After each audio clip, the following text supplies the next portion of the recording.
6th of October 2022. It's getting dark, it's getting cold, not too bad, but it's getting a bit cold and it's a bit wet.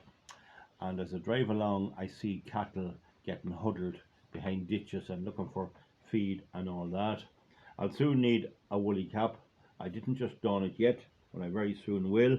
I don't know whether this is a good one or not, but I'll buy a few of them for the winter.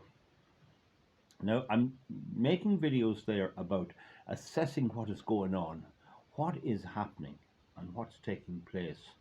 And one of the areas where this can be a problem is auctions and auctioneers, and what's really going on in auctioneers.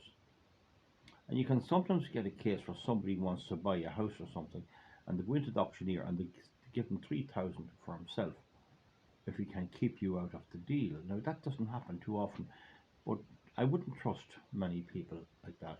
You always have to bear it in mind. But one of the places where there is sometimes a bit of a racket is cattle marts, particularly in Ireland. And cattle marts in Ireland, there's an auctioneer up there, there's weighs, and the animal comes in, and everyone sees the animal, and they can bid on the animal, and there's no sale until he's put on the market.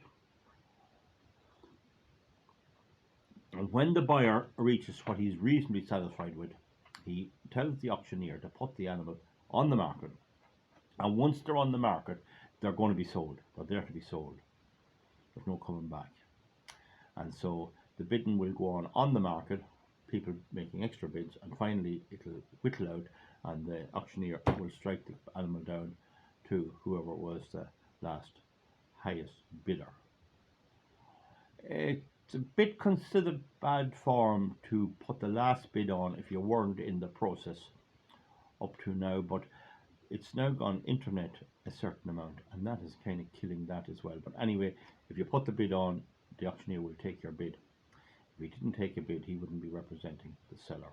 I hope you understand. If you ever get a chance to go into them, if you go to the online and see the cattle auctions in America, particularly in Texas, and see them there, and they nearly sing. It's just worth looking at the way they sell them.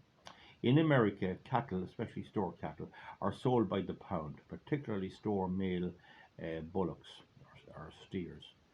They're sold by the pound, even though there might be 40 in the ring. It's 71, 71, 71 and a quarter, 71 and a half, 71 3 quarters. It's by the pound, and then it's all added up. Here, they're usually sold in ones or in pairs, or maybe threes, but usually ones or twos, and usually ones, and they're sold on the price of one. So if there's 3 cattle in the ring and the bid is 1,100 euros, that's 1,100 for any one. So the total price will be 3,300 euros plus the commission. Anyway, I want to just tell you about the dodgy deals, I call this. Of course, there's often a bit of messing about in the marts.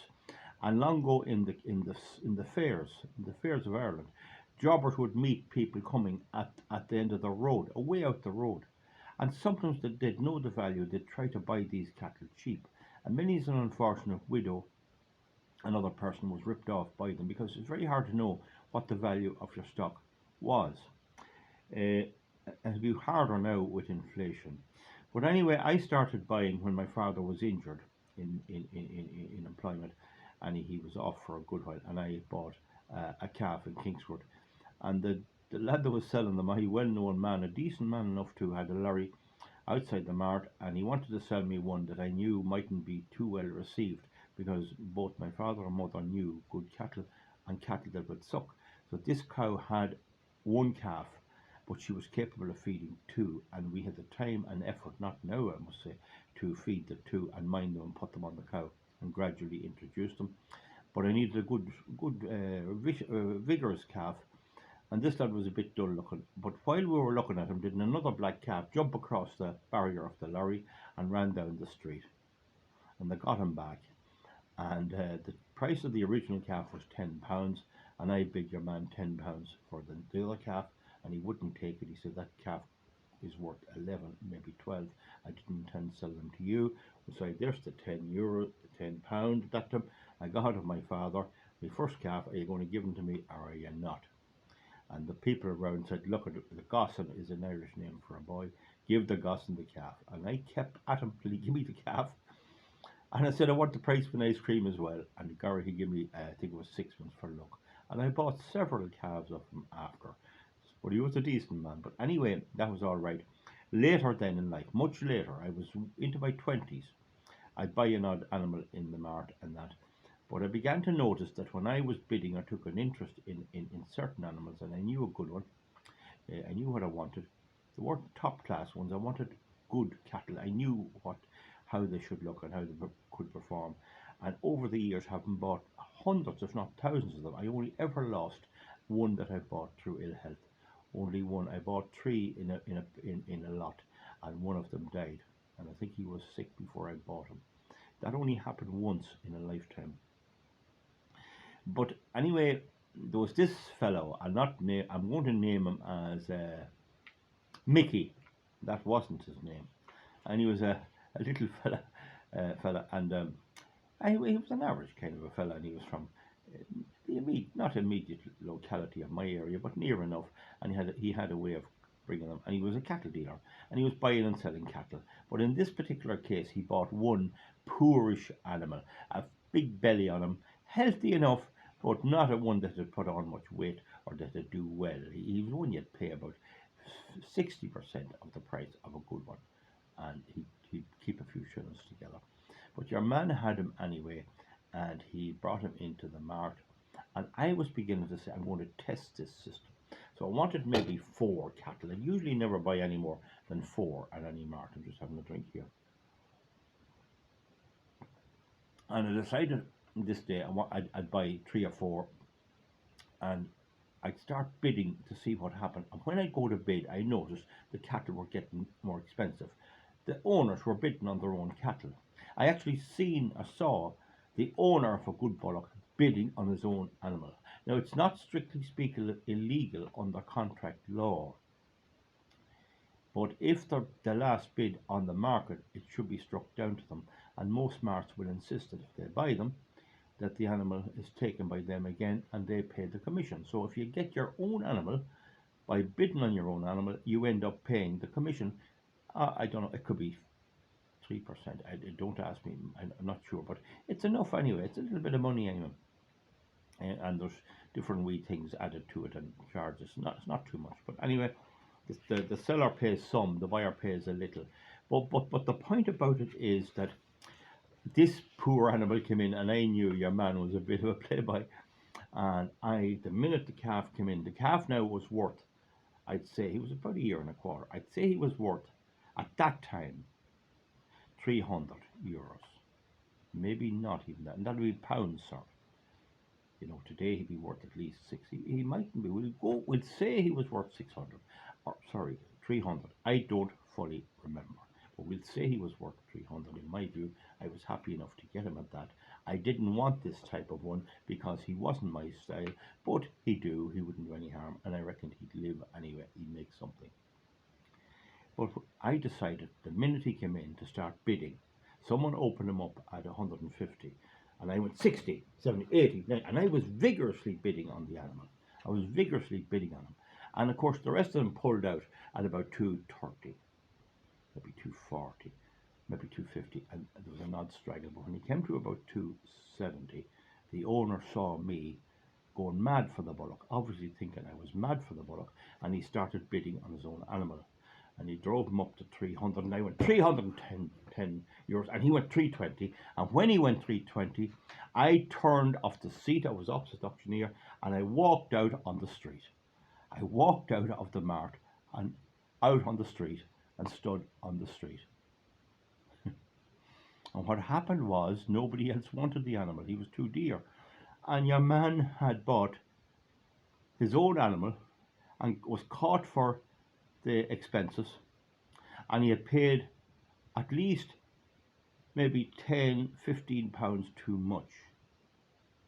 So he probably bought him maybe at maybe originally maybe at 290, or maybe he was one he had a while, I don't know, but he was happy. He would have taken grudgingly €300, which I had bid, but he now had him at 310. We'll say, I'm only trying to remember, it's not accurate, and he was stuck with him. But there was always the possibility that the auctioneer, if there were any way crooked, might strike him down to me because I was the second last bid and say I bought him and raise a racket. But by me walking out on the street, it never happened before, by me walking straight out the minute he put, and then walked out the moment he put on the bid. So the auctioneer was still looking, 310, 310, 310, and I was gone. So they couldn't put him down to me. I don't think they would anyway. So the next thing, your man realised he had bought his own store bullock. And he had bought him £10 too dear, and he had to pay the commission, which could be maybe £6 or £7. And I stood out on the street, and the next thing was I saw him coming out. I saw him through the gates coming out, and there was a van, and I kept walking around. As he came over to the van, I walked round the back, and when he'd go around one side, I'd go around the other. And he was trying to find me, and I was young at that time, and I could bend down and look at his feet, and he couldn't find me. He kept walking round. And so anyway, he eventually caught me, and hey, he says, hey, you're bidding on that bullock. Oh yeah, oh well, I didn't get him. Somebody bid me out of him. Oh, it was me, I bought him. You'll take him. Take him what? See, you bought him. Oh, he says, I was paying 310. I'm paying 310. You'll give me 310 and pay the commission, and you can have the bullock. I said, it's clear, says I to him, you, we'd say, call him Michael, you wanted the bullock, and you wanted him €10 more than I wanted him, and you have him now, I said, and the very best of luck to you. I hope he makes a stack of money for you. And I walked off, and the jaw dropped off him. So the reason I tell that story is I don't think I ever did it before. Certainly there was a bit of scheming and everything, but when it was intelligently put up to them, you actually could turn it on the side, on against them. And many times that happens. That's what a lot of sports are about. You turn the mistakes of your opponent into advantages for you. And unfortunately, in war, a little bit is the same. Somebody was at Napoleon said that you never, when your enemy is making a mistake, you never tell him. And a lot of people, in many things, make the mistake of yapping.